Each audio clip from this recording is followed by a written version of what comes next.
যাদের কাছে 10,000 টাকা পুঁজি আছে তারা যেন এই ব্যবসাটি শুরু করে, তারা ওই ব্যবসাটি শুরু করতে পারবে, কারণ এই ব্যবসায় পুঁজি বেশি না হলেও ইনকামটা বেশি। দেখেন তারা বলতেছে ভাই প্রতিদিন আমি এখানে দেখা যায় 10,000 টাকার প্রোডাক্ট সকালে কিনে বিক্রি করা শুরু করি, সন্ধ্যায় আমার বিক্রি করা শেষ, ওখানে দেখা যায় আরো 8 থেকে 9 হাজার টাকা আমার লাভ হয়। তাহলে বিষয়টা বুঝেন, 10,000 টাকার মাল বিক্রি করে তারা যদি 8,000 টাকা বা 9,000 টাকা লাভ করতে পারে, আমি তো 2,000 টাকাও লাভ করতে পারবো। আসসালামু আলাইকুম প্রিয় ভালোবাসার ভাইরে আমার, মাত্র একটা আইডিয়াই জীবন পরিবর্তন করতে পারে। আজকের আমি যে 3টি ব্যবসা আইডিয়া শেয়ার করবো, আশা করি এখান থেকে একটি না একটি ব্যবসা আইডিয়া আপনার পছন্দ হবে ইনশাআল্লাহ। যদি এখান থেকে একটি ব্যবসা আইডিয়া আপনার পছন্দ হয়ে যায়, ভালোভাবে অফলাইন এবং অনলাইন খোঁজ খবর নেওয়ার পরে তারপর আপনারা ব্যবসাটি শুরু করবেন, কারণ সকল ব্যবসা সবার সাথে যায় না। হ্যাঁ, লাভের অংশটা দেখে হয়তো আপনার মাথা ঘুরে যাবে, কিন্তু লাভ অংশ দেখার পরে আপনি কিন্তু ঝাঁপিয়ে পড়তে পারেন না, কারণ সকল ব্যবসা সবার সাথে যায় না। আমি বারবার বলি, ভালোভাবে জেনে বুঝে তারপরে ব্যবসা শুরু করবেন এবং কম পুঁজি দিয়ে ব্যবসা শুরু করার চেষ্টা করবেন। যাই হোক, বেশি কথা বাড়াবো না, মূল কথায় আসি।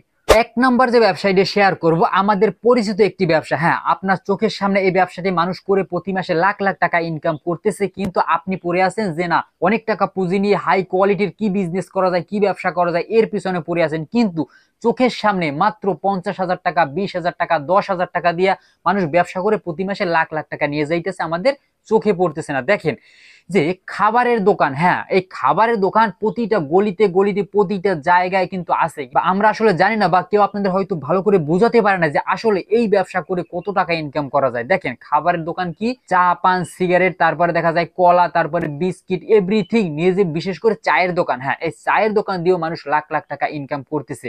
একটা জিনিস আপনি বুঝেন, যদি ব্যবসা নাই হতো বা ইনকাম নাই হতো, ওই দোকান 1 মাস 2 মাস দেওয়ার পরে ওই মানুষটা আর দোকান দিত না বা ওই ব্যবসাটি আর করতো না।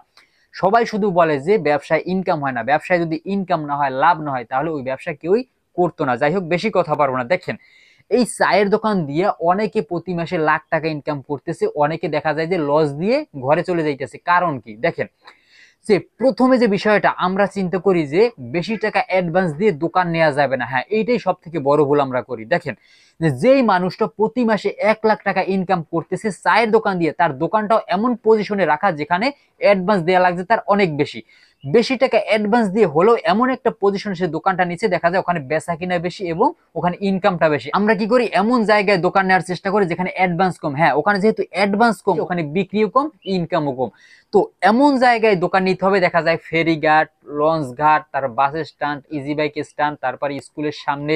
আপনি বুঝে বুঝে যদি ভালো কোয়ালিটিফুল কিছু জায়গা ম্যানেজ করতে পারেন এবং ওই সকল জায়গায় কম পুঁজি দিয়ে একটি চায়ের দোকান দিতে পারেন, ওখান থেকেও ভালো টাকা ইনকাম করা সম্ভব। প্রথম ভুলটা আমরা ওখানেই করি যে বেশি টাকা অ্যাডভান্স দেখে আমরা কিন্তু ওই সকল জায়গায় দোকান নিই না। হ্যাঁ, বেশি ইনকাম করতে হলে ইনভেস্টটা একটু বেশি করতে হবে। হ্যাঁ, বেশি ইনভেস্ট কি, এখানে শুধু অ্যাডভান্স বেশি দিয়ে একটু ভালো জায়গায় দোকানটা নিতে হবে এবং কম অ্যাডভান্স দিয়ে যে জায়গায় দোকান নিচ্ছেন ওই জায়গায় যে মাল উঠাবেন, এবং বেশি টাকা অ্যাডভান্স দিয়ে যে জায়গায় দোকান নিচ্ছেন ওখানেও আপনি সেম মাল উঠাইতেছেন, কিন্তু বেচা কিনা ডিফারেন্স আছে। হ্যাঁ, ওখানে বেচা কিনা বেশি, এখানে বেচা কিনা কম। হ্যাঁ, এখানে দেখা যায় এমন কোন জায়গা আপনি দোকান নিয়েছেন যেখানে পরিচিত মানুষ কম আছে, ওখানে কিন্তু আপনার বাকিও কম পারবে। যেখানে অপরিচিত মানুষ বেশি থাকে, দেখা যায় মানুষের যাতায়াত বেশি, বিভিন্ন জেলার বিভিন্ন শহরের মানুষ ওখান থেকে আসা যাওয়া করে, আপনাকে চিনে না, আপনিও তাদের চিনেন না, তো ওখানে কিন্তু বাকির হার কম থাকে বিশেষ করে। তো এমন কোন জায়গায় আপনি যদি দোকান নিতে পারেন, আশা করি এই দোকান থেকেও ভালো কিছু করা সম্ভব। অনেকে লস দিয়ে ঘরে উঠে যায় কেন, তারা ওই দোকানে যে ইনকামটা হয়, তারা পুঁজি নিচ্ছে 20,000 টাকা, প্রতিদিন ইনকাম হইতেছে ধরি 3,000 টাকা, ওই 3,000 টাকার সাথে আরো 2,000 টাকা অ্যাড করে তারা বাজার করতেছে, বা ওই দোকানের টাকাটা নিয়ে অন্য এক জায়গায় খাটাই দিচ্ছে, ওখানে তাদের লস করে।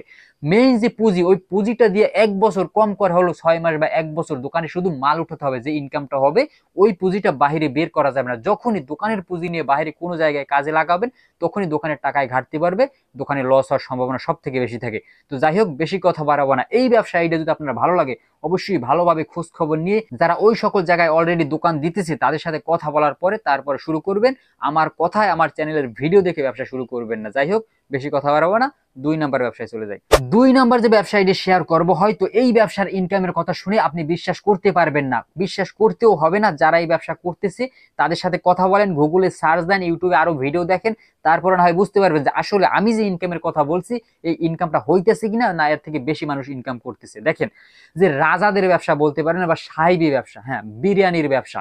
এখন এই বিরিয়ানির ব্যবসা সম্বন্ধে হয়তো আপনি কখনোই ভাবেন নাই বা খোঁজ খবর নেন নাই যে কি পরিমাণে ইনকাম হয়, বা আপনাকে কেউ এই সম্বন্ধে এ টু জেড ধারণা দেয় না বা বুঝিয়ে বলে নাই। দেখেন এই যে বিরিয়ানির ব্যবসা, যারা এই ব্যবসা করতেছে তাদের সাথে কথা বলার পরে সব থেকে যে বিষয়টা আমি আশ্চর্য হলাম, তারা বলতেছে ভাই আমি দেখা যায় এখানে 5,000 বা 7,000, সাপোজ আনুমানিক 10,000 টাকার বিরিয়ানি যদি তৈরি করি, ওখানে দেখা যায় যে আমার ইনকাম হইতেছে আরো 8,000 টাকা, মানে লাভ হইতেছে আরো 8,000 টাকা। বিষয়টা হলে বুঝেন যে এই যে বিরিয়ানির ব্যবসা, এটা কিন্তু এক ক্যাটাগরির না। অনেকে দেখা যায় যে গরু দিয়ে বিরিয়ানি করতেছে, অনেকে খাসি দিয়ে বিরিয়ানি করতেছে, অনেকে মুরগি দিয়ে করতেছে। হ্যাঁ, এখানে দেখা যায় বিভিন্ন ক্যাটাগরির উপরে দাম হয়।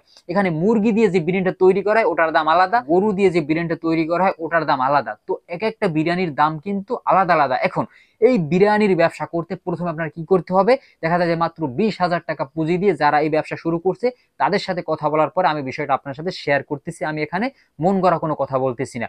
তো প্রথমে আপনি ওই যে প্রথমেই বললাম যে দোকানটা কেমন জায়গায় নেবেন এটা আপনার ব্যক্তিগত ব্যাপার, যে আপনি কম অ্যাডভান্স দিয়ে দোকান নেবেন না বেশি অ্যাডভান্স দিয়ে দোকান নিয়ে বেশি সেল করবেন। দেখেন যে ভালো একটা পজিশনে যদি একটা বিরিয়ানির দোকান দেওয়া যায়, ওখানে আসবাবপত্র বলতে কি বুঝি আমরা, কিছু টেবিল, কিছু চেয়ার, তারপর একটা পাতিল, আসবাবপত্র হালকা কিছু, শুধু মেইন যে কাজ আপনার দেখা যায় যে বিরিয়ানিটা সুস্বাদু ভাবে তৈরি করতে হবে।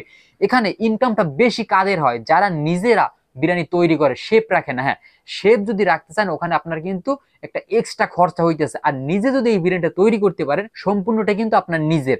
তো এই বিরিয়ানির ব্যবসা আপনি চাইলে করতে পারেন ভালো একটা পজিশন দিয়ে। প্রথমে মাত্র 20,000 টাকা দিয়ে চাইলে এই বিরিয়ানির ব্যবসা শুরু করা যায় দোকানের অ্যাডভান্স বাদে। তো যদি এই বিরিয়ানির ব্যবসাটা আপনার পছন্দ হয়ে যায় এবং আপনার মনে হয় যে না আসলে এই ব্যবসাটি সাহেবী ব্যবসা এবং এই ব্যবসা ইনকামও বেশি, আমি যে বললাম তারপরও বাহির থেকে খোঁজ খবর নিবেন, যারা এই ব্যবসা করতেছে খোঁজ খবর নিয়ে তাদের সাথে কথা বলে তারপর যদি মনে করেন যে না ব্যবসাটা আপনি করতে পারবেন, তারপর না হয় শুরু করবেন। যাই হোক, বেশি কথা বাড়াবো না, 3 নম্বর ব্যবসায় চলে যাই। 3 নম্বর যে ব্যবসায়ীটা শেয়ার করব, যারা এই ব্যবসা করতেছে তারা বলতেছে ভাই যাদের কাছে 10,000 টাকা পুঁজি আছে তারা যেন এই ব্যবসাটি শুরু করে, তারাও এই ব্যবসাটি শুরু করতে পারবে, কারণ এই ব্যবসায় পুঁজি বেশি না হলেও ইনকামটা বেশি।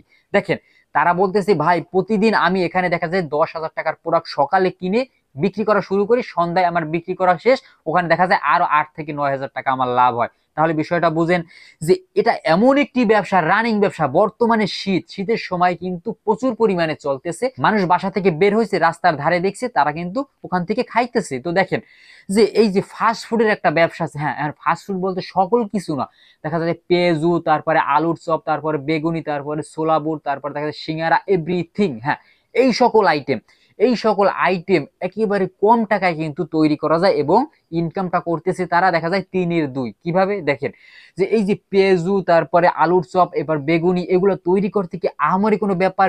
বেসন দিয়ে কিভাবে তৈরি করতে হয় যারা তৈরি করতে পারে তাদের কাছে সব থেকে সহজ কাজ। হ্যাঁ, যারা জানেন না ইউটিউব আছে, এখন সার্চ দেবেন, দেখবেন, তৈরি করবেন, 2-1 দিন খারাপ হবে, তারপর ঠিক হয়ে যাবে। যদি 10,000 টাকাও পুঁজি থাকে, ঘরে বসে হাই হুতাশ না করে ভালো একটা প্লেস যদি নিতে পারেন, এখানে দোকান লাগতেছে না, কিছু লাগতেছে না, শুধু একটা গাড়ি। হ্যাঁ, শুধু একটা গাড়ি যদি ম্যানেজ করতে পারেন বা সাথে একজন লোক নিয়ে তারা তার বিক্রি করাইতে পারেন, আপনি বসে থাকলেন, আপনার ব্যক্তিগত ব্যাপার যে আপনি কিভাবে মার্কেটিং করবেন বা কিভাবে বিক্রি করবেন। 10,000 টাকা তো আহামরি কোনো ব্যাপার না। আপনি চাইলে মাত্র 10,000 টাকা পুঁজি দিয়ে এই ফাস্টফুডের ব্যবসাটা শুরু করতে পারেন। এই যে পেঁয়াজু, আলুর চপ, বেগুনি, ছোলা বুট, এভরিথিং, হ্যাঁ এই সকল আইটেম নিয়ে যদি একটি দোকান দেওয়া যায়, সন্ধ্যার পরে কিন্তু ব্যাপক পরিমাণে বেচা বিক্রি হয় এই দোকানগুলো। যদি এই 3টি ব্যবসা আইডিয়ার মধ্যে কোনো একটি ব্যবসা আইডিয়া আপনার পছন্দ হয়ে যায়, যারা এই ব্যবসা করতেছে তাদের সাথে কথা বলে তারপর ব্যবসাটি শুরু করবেন। সবাই ভালো থাকবেন, সুস্থ থাকবেন। যদি ভিডিওটা ভালো লাগে অবশ্যই একটি লাইক করে দিবেন এবং চ্যানেলটি সাবস্ক্রাইব করে সাথে থাকবেন। ধন্যবাদ সবাইকে।